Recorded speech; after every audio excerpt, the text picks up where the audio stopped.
welcome back to my YouTube channel from Kaziranga हामिलाके tea garden गए हमें एकदम मैं सकाल सकाल गाड़ीटा ओलाई करे এখন आसि है देखছি तो रास्ता एकटाओ मानुष নাই बोलছি ना एकदम मैं दिन बेयानो कपाल बेयानो की बेया कोनो बोलते नहीं पारि मैं रास्ता तो बहुत बेया এখন অটোটা ले आसि तो मानुष उठाते कारण तो অটো एकदम मैं मानुषे नहीं पाइछि ना गम पाइ ना एकेटा ले करे बसाय राखेछि और उपाय तो नहीं देखि ना आज की बा दिन আছে নাই জানি রাস্তা একদম মানে সানসুন হয়ে আছে অটো একটা মানুষ পাইছি একটা মানুষকে ले করে মানে বসায় রাখেছি মানে তো আরো দেখি আছে যদি আসে তো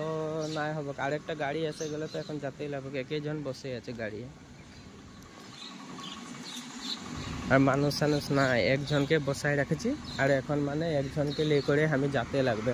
কারণ রাস্তায় মানে মানুষ নাই তো আর একজন বসে আছে একে ले করে যাব আর একজন মানে রাস্তায় মানুষ দেখা পাচ্ছে এখন ওদেরকে উঠাই নিতে লাগবে নাহলে রাস্তাটা খালি খালি ভাবতে চলে তো মানুষ পাইছি বাড়ি এই যে